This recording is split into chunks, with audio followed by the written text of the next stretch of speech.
Welcome back to this next video in which we are discussing the visual system. Okay, so in this next video what we're going to do is we're going to follow the optic tract backwards. We're going to see the anatomy, we're going to see the medial root and the lateral root of the optic tract. Then we're going to go a little bit off course and we're going to talk about the pupillary light reflex, and this will involve talking about a topic that I haven't discussed previously, namely photoreceptive ganglion cells, or intrinsically photoreceptive ganglion cells if you want to give them their full name. But I think it's worth doing that topic because it's a very important thing for people to know about the pupillary light reflexes and how they work. Right, but first, the anatomy of the optic tract. So let's continue on the picture, or rather let's start by copying out the picture that we already had and then continue it on. So, let's say this here is the right retina, and here we are, this is the left retina. Whoops, it's a little bit smaller, but never mind. And here are the optic nerves coming out the back, and then the optic chiasm here, which we've spent a lot of time now discussing what's going to happen there. Okay, right, so now we want to follow the optic tracts backwards. So they are going to continue on backwards, and in the middle here you would have a portion of the brain known as the hypothalamus. I'm not going to draw that on because it's not particularly relevant for us to have it in this picture. Well, it's not necessary for us to have it in this picture. The bit that I do want to draw on is the midbrain, because as the optic tracts pass backwards, they'll get past the hypothalamus, and then behind the hypothalamus is the midbrain, and they're going to go around the midbrain, split into two parts, the medial root and the lateral root, and the medial root is actually going to go into the midbrain, and I want to show this. So let's start by drawing the midbrain. So we'll put the midbrain on here. So the midbrain has this classical Mickey Mouse shape. So the two cerebral peduncles here, which look like the ears of Mickey Mouse, and then it comes backwards like so, and you'll have the colliculi at the back here, like so. Okay, so there is our midbrain drawn on here. It's a little bit off-center, but never mind.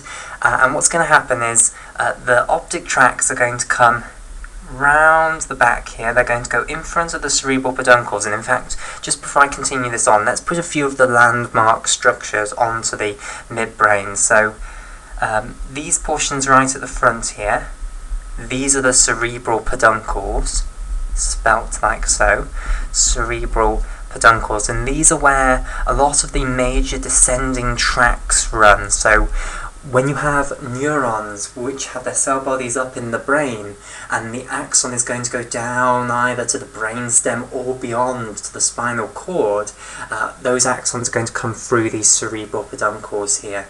And the major example of the descending tract which runs through the cerebral peduncles is the corticospinal tract, which is in charge of sending messages down to the spine about voluntary movements. Okay, so the brain makes its decision of how it wants to move, what movements it wants to undertake, and the corticospinal tract sends a certain pattern of action potentials down to the spinal cord, which orders the relevant alpha motor neurons to fire at the relevant rate and at the relevant times to get muscles to contract at the relevant times.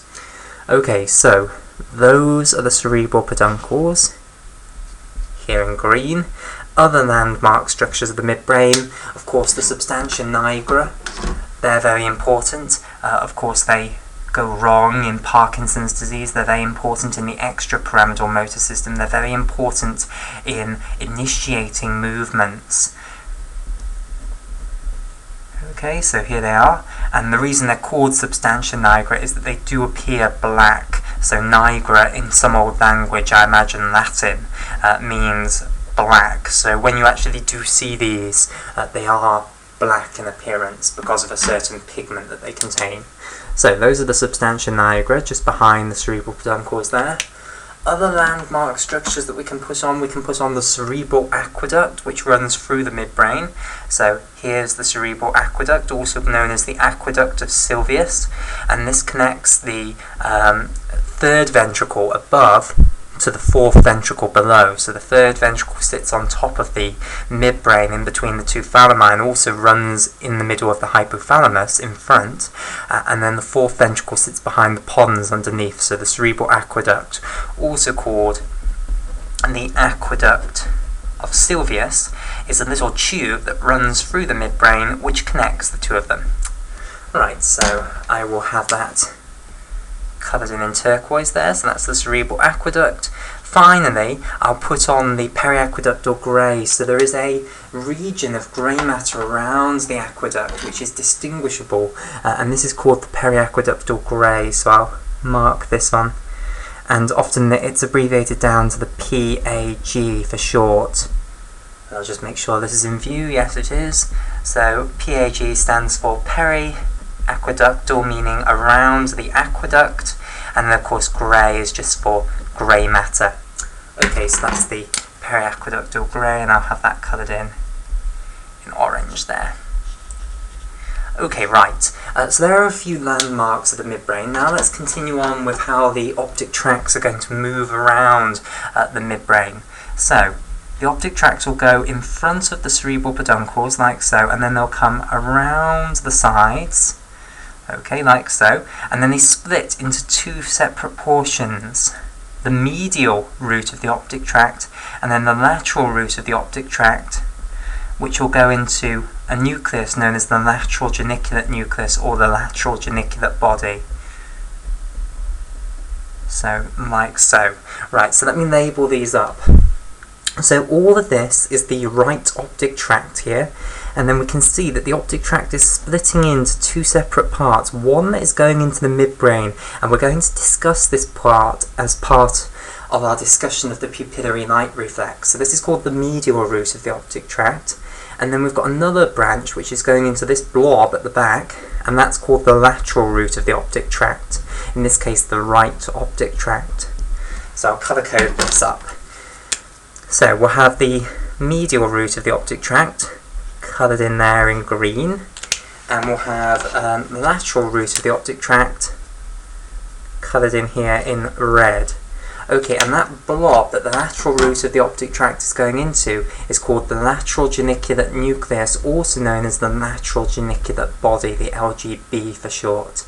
So, writing this out in full, it stands for lateral geniculate nucleus or body, and it really doesn't matter which you want to call it.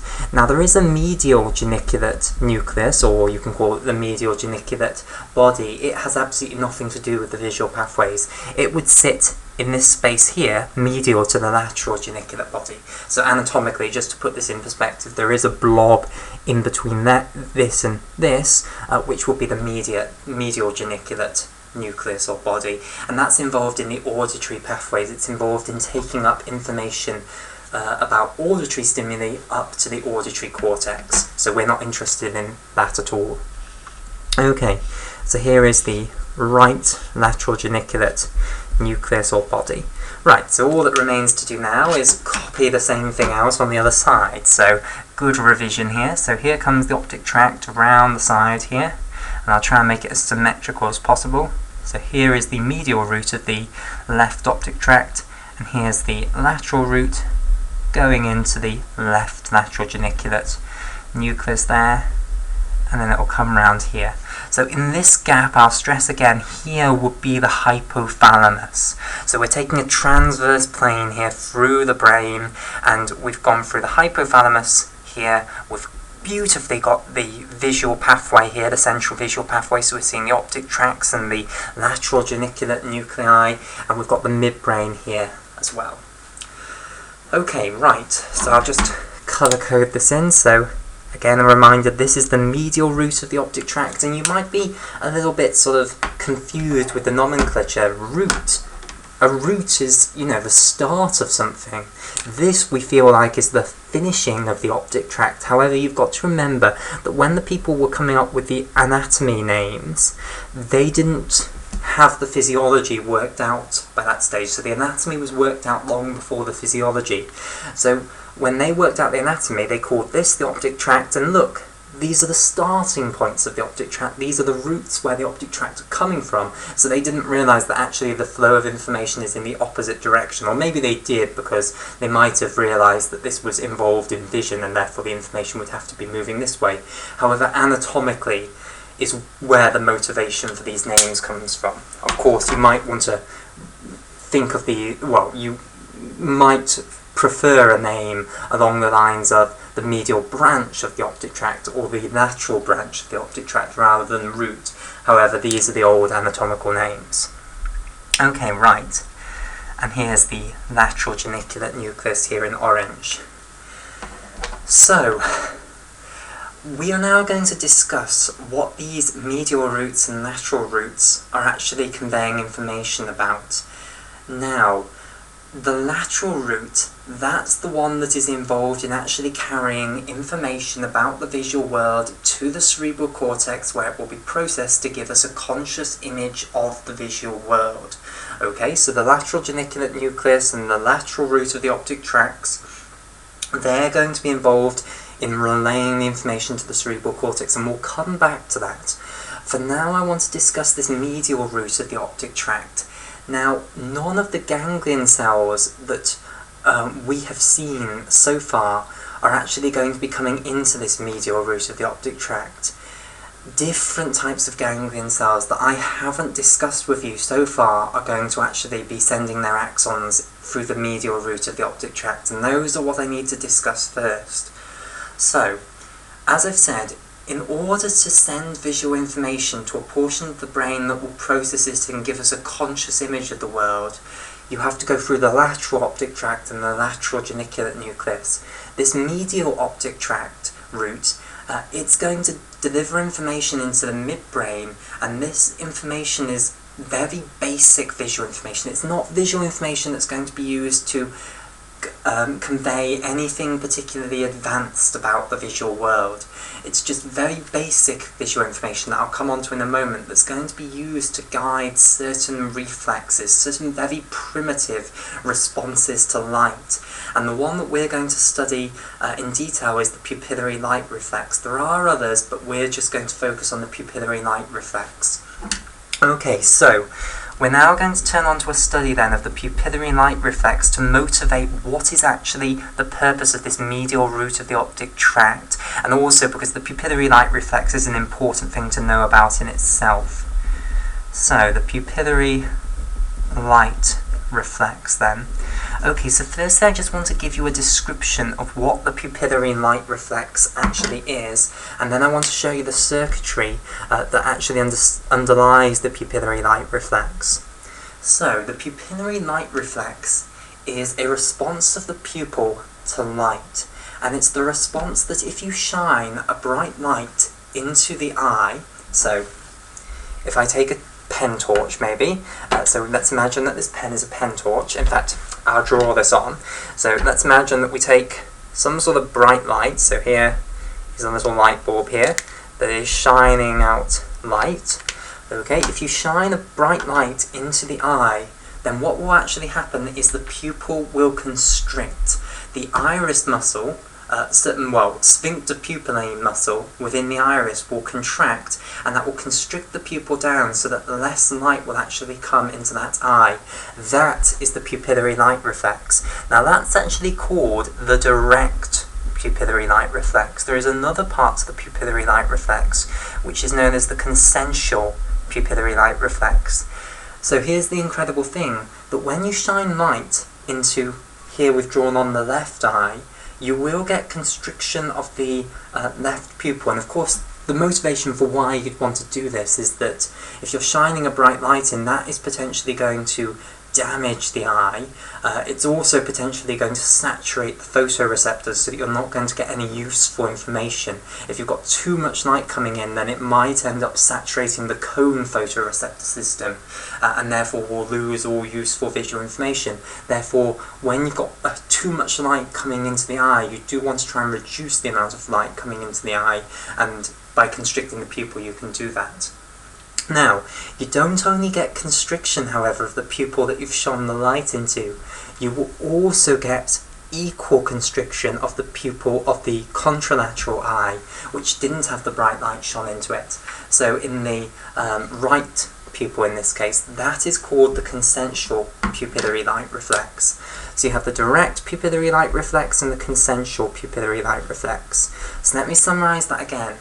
If you take a torch and you shine it into one of your eyes, you will find that that pupil that you've shone the light into will constrict. It will get smaller, and that's because the iris muscle is constricting, and we'll discuss the name of the muscle inside the iris, which will actually be contracting later on. That's known as the direct pupillary light reflex. If you watch your other eye, okay, so if you don't just look at that eye, but look at the other eye, you will notice that the other eye that didn't have the light being shone into it, its pupil will also have constricted, and it will have constricted an equal amount to the one that did have the light shone into it. That is called the consensual pupillary light reflex. Okay, so we want to see what underlies this pupillary light reflex. Now, as I say, none of the ganglion cells that we have studied so far actually underlie the pupillary light reflex. They're not going to give their axons into the midbrain to take part in the pupillary light reflex. The ganglion cells that we have seen so far are all conveying information from the rod cells and the cone cells, and they're going to be conveying that information to the primary visual cortex that's going to use that information to get a good image of the visual world, hopefully. There is a different type of ganglion cell known as the intrinsically photoreceptive ganglion cell. Okay, and we haven't known about the existence of these for very long, so this is reasonably new stuff. So intrinsically, and I'm wondering how to spell intrinsically, something along the lines of that. Intrinsically, I don't think it is intrinsically, but never mind, you get the message. Intrinsically photosensitive or photoreceptive ganglion cells. So I'll tell you what, we'll just get rid of the intrinsically. You can just call these photoreceptive retinal ganglion cells. Everyone will know what you mean. Okay, right, so photoreceptive retinal ganglion cells are the next topic that we need to discuss. So these are retinal ganglion cells that are in the same place as the other retinal ganglion cells. So I will just get back up my picture of the structure of the retina. Okay, so here is the structure of the retina. So these photoreceptive retinal ganglion cells, they'll be in the same there, they'll have their cell bodies in the same place. However, they won't have a connection to bipolar cells. So they will look just like this, rather than like the one that we had here. So they won't have a connection to bipolar cells, so they don't have any other cells feeding information into them. They generate information about the visual world on their own.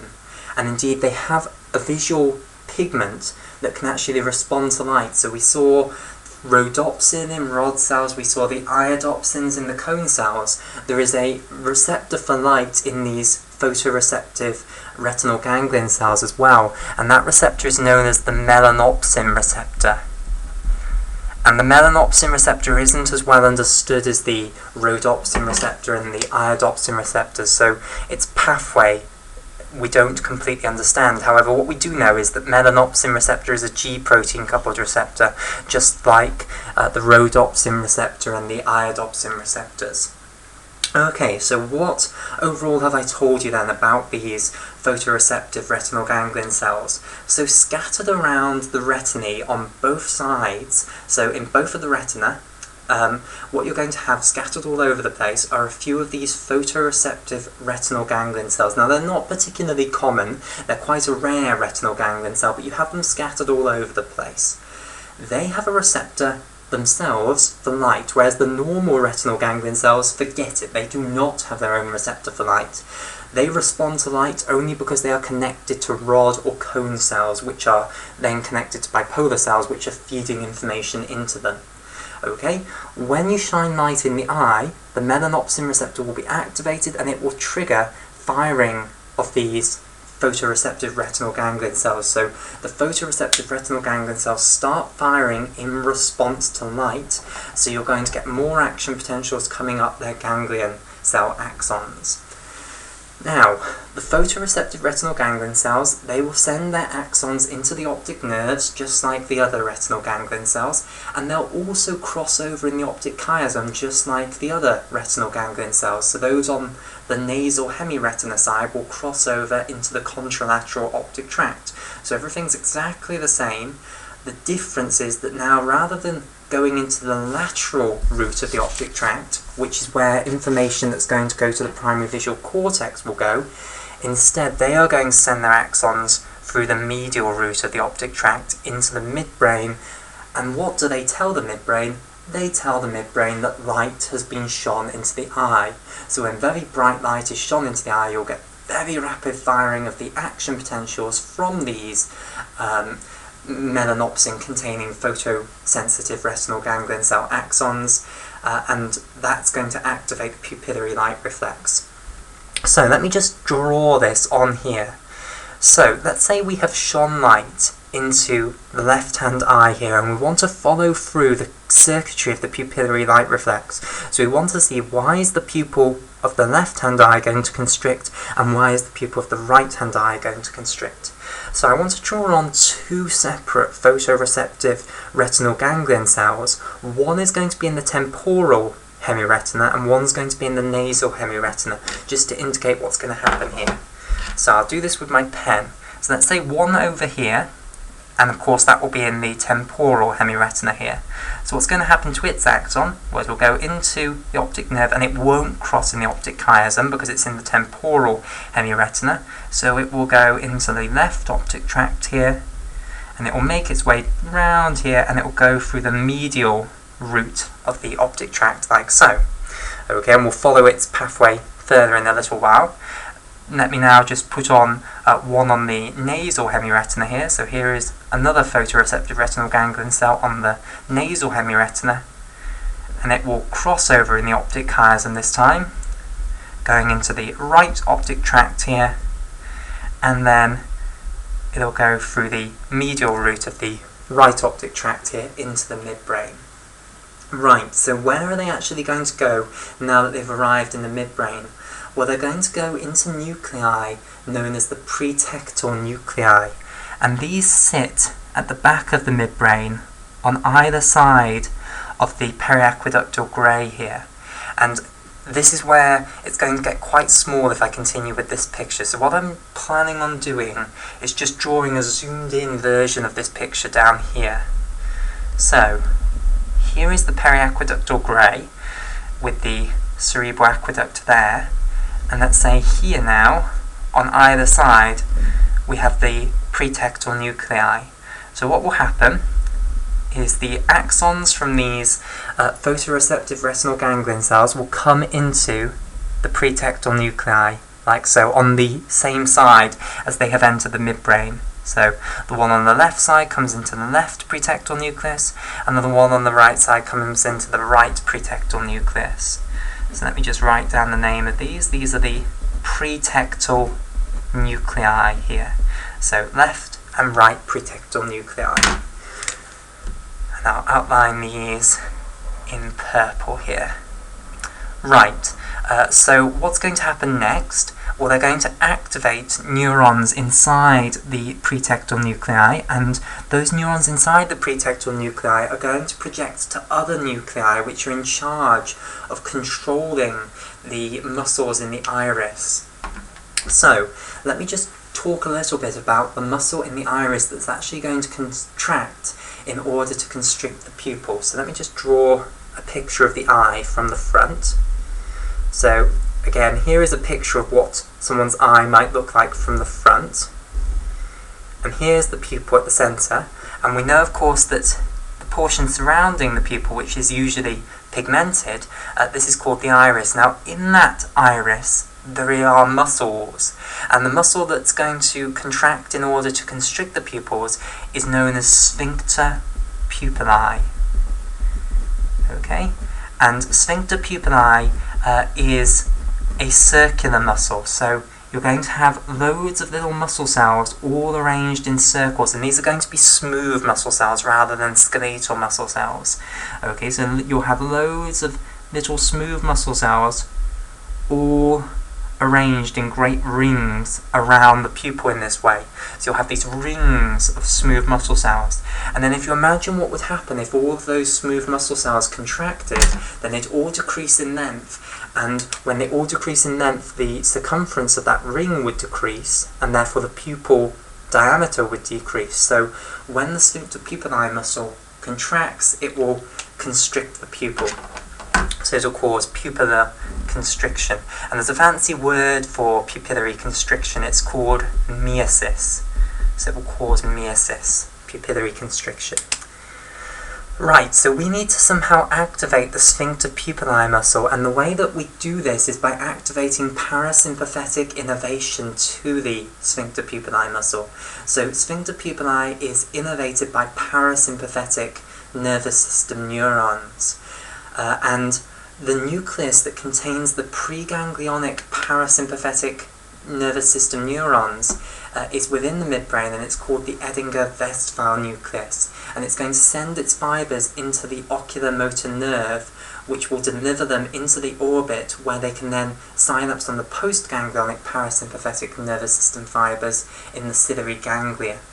Okay, so let me continue on by showing you this pathway. So, the next thing we need to see is this special nucleus which contains the preganglionic parasympathetic nervous system fibres that are going to innervate the sphincter pupillae muscle. And remember, whenever we're talking about sympathetic and parasympathetic fibres, there's always a preganglionic one and a postganglionic one. And we're first going to activate the preganglionic one, which will then activate the postganglionic one, which will then synapse onto the muscle. Right, so let me go through this. So, back to our picture of the midbrain up here. So we need to add a few more nuclei on here, and we need to add on the nucleus which contains the preganglionic parasympathetic fibres, and also I would like to put on the nucleus of the ocular motor nerve, because the preganglionic parasympathetic fibres are going to run with the fibres of the ocular motor nerve, and it's easiest to explain why that is if we have the ocular motor nerve nucleus on here as well. So what I've now drawn is these little triangle structures here, and I'll add this onto my zoomed in picture, like so. Now, we've got this on either side, and these portions at the bottom here, so this portion and this portion here, these are the Edinger-Westphal nuclei. So this is the Edinger-Westphal nucleus on the right hand side. So I will colour those in. We'll have them outlined in green here. And these are going to contain the preganglionic parasympathetic fibres that will innervate the sphincter pupillae muscle. Sitting in front of the Edinger-Westphal nuclei, we have the ocular motor nuclei, which will contain the alpha motor neurons that innervate a lot of the extraocular muscles. So remember which extraocular muscles are innervated by the ocular motor nerve. It's everything apart from lateral rectus and superior oblique. So all the others, superior rectus, medial rectus, inferior rectus, and inferior oblique, they are all innervated by the ocular motor nuclei. And remember, the complicated truth is that the left ocular motor nucleus, that has the alpha motor neurons which innervate the left medial rectus, the left inferior rectus, the left inferior oblique, and that's all fine, that makes perfect sense, but then they innervate the right superior rectus, so they cross over into the contralateral ocular motor nerve, which I'll just add onto this picture up here. So these nuclei that I've now coloured in pink here, these are cranial nerve 3 nuclei, also called the ocular motor nuclei. So this is oculomotor. Okay, and these are going to give rise to the ocular motor nerves, which will come out like this.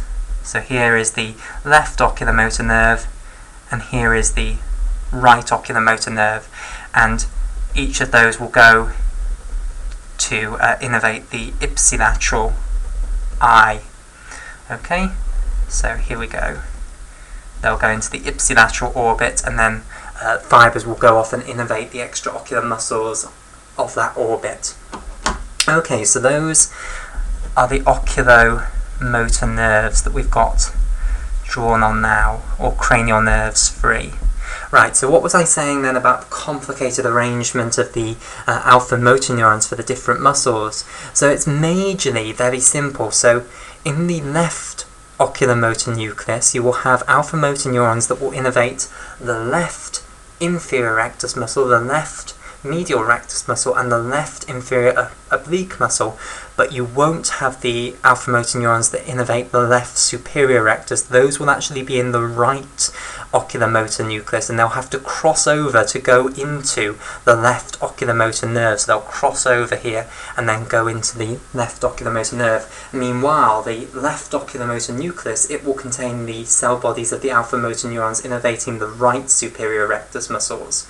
Okay, so there's that little complexity about the ocular motor nuclei. However, we're not going to be too fussed about that because we're majorly interested in the Edinger-Westphal nuclei, and these contain the preganglionic neurons that are going to, preganglionic parasympathetic neurons, I apologise, that are going to innervate the sphincter pupillae muscles of the same side. So the left Edinger-Westphal nucleus contains these preganglionic parasympathetic fibres that will innervate the left sphincter pupillae muscles, and the right Edinger-Westphal nucleus contains the preganglionic parasympathetic fibres that will innervate the right sphincter pupillae muscles. Right, so what we need to do then is activate these Edinger-Westphal nuclei in order to complete the pupillary light reflex, because remember, what we've got coming in so far is these axons from these photoreceptive retinal ganglion cells, and by the way, we've drawn it for the left-hand eye here, but of course the same arrangement will be true for the right-hand eye. You'll have photoreceptive retinal ganglion cells distributed all over the place, and those that are on the nasal hemiretina will send their axons across in the optic chiasm onto the contralateral side, and those that are in the temporal hemiretina, they'll stay on the same side. Okay, so when you shine light into either eye, hopefully you agree you are going to get activation of the pretectal nuclei, because you're now going to get much more frequent firing of action potentials coming into the pretectal nuclei. So you're going to be activating neurons in the pretectal nuclei. And these neurons in the pretectal nuclei, they are going to project into the Edinger-Westphal nuclei. Okay, so let me show this here. And you're going to have projections going into both of the Edinger-Westphal nuclei. So this is something really important to understand. When this pretectal nucleus becomes activated, so the neurons are going to send branches to both sides. Okay, so let me show this here. So here we have one branching on a pretectal nucleus neuron here, and it will send maybe its axon to this Edinger-Westphal nucleus here. But then you'll have other neurons in the pretectal nucleus on the left-hand side, which will cross over to the opposite side, and they go behind the periaqueductal grey in this way, and they'll innervate the contralateral Edinger-Westphal nucleus. Okay? So this is a really important point to understand, that when you activate just one of the pretectal nuclei, it will activate both Edinger-Westphal nuclei, not just the Edinger-Westphal nucleus on the same side as it. So there's actually two reasons that you get the consensual pupillary light reflex. This is one of the reasons that if you just activate one of the pretectal nuclei, it's actually going to produce you a consensual pupillary light reflex. The other reason was that you're actually going to activate both pretectal nuclei because of the fact that you have crossing over of the axons in the optic chiasm. So there are two reasons why you get the consensual pupillary light reflex.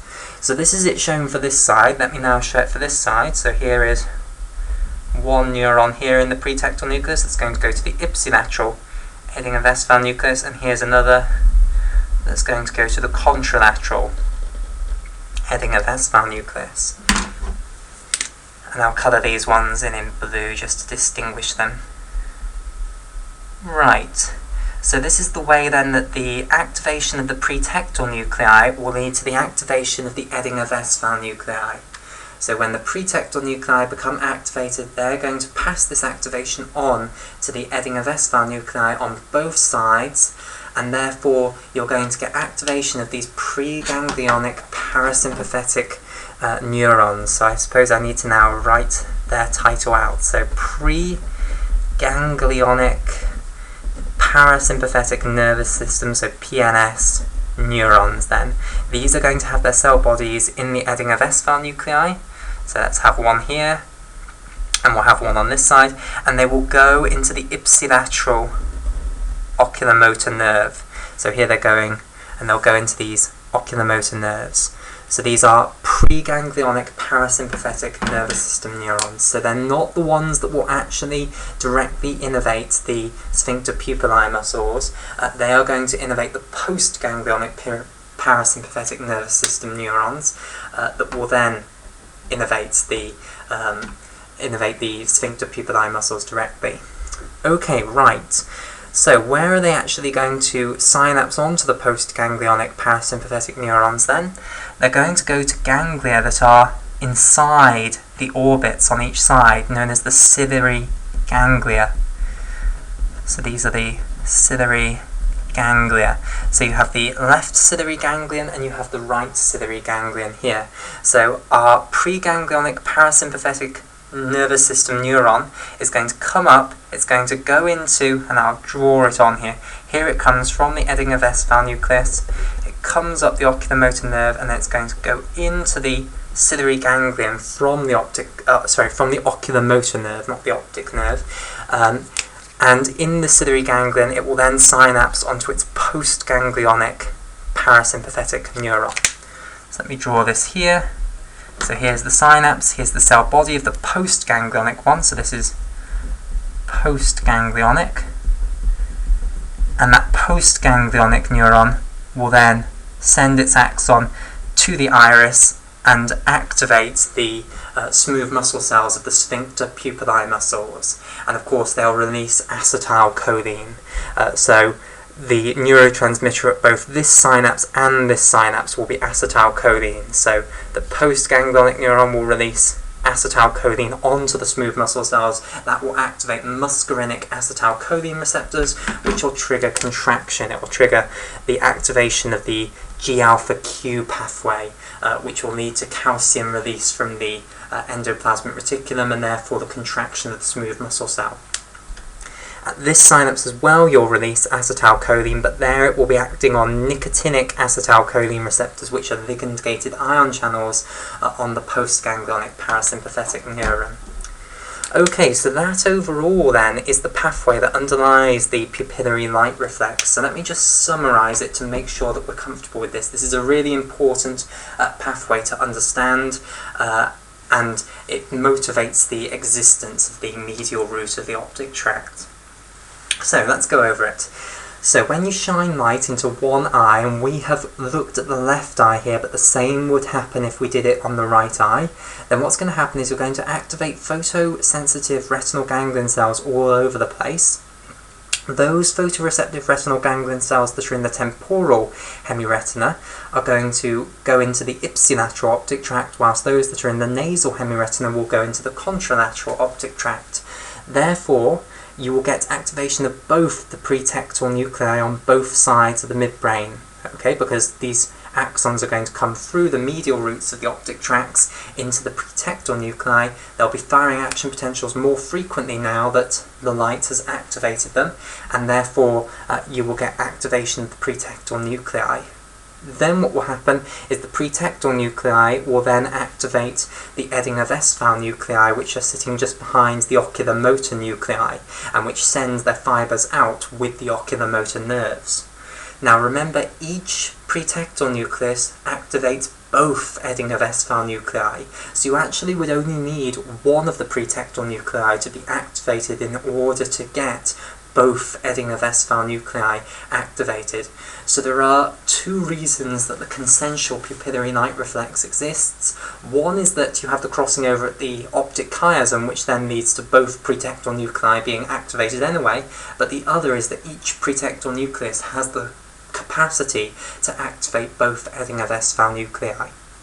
So both Edinger Westphal nuclei will become activated, their preganglionic parasympathetic fibres will fire more frequently, therefore they'll activate the postganglionic parasympathetic fibres, which have their cell bodies in the ciliary ganglia, which are in the orbit sitting next to the eyes, and those postganglionic parasympathetic fibres will then find their way into the iris, innervate those sphincter pupillae smooth muscle cells, and therefore trigger their contraction. And that's why you'll get constriction of the pupils. So that is the explanation for the pupillary light reflex in response to exposure to bright light. We will call it there for this video, and in the next video we will discuss the lateral optic tract and the pathway by which the visual information coming from the non-photosensitive retinal ganglion cells, or the ones that don't have melanopsin, the ones that are connected to bipolar cells which are connected to the rod and cone cells, how that information is going to actually get to the cerebral cortex. So we'll discuss the lateral geniculate nucleus, and then the optic radiation, and then the primary visual cortex. Right, so see you in the next video.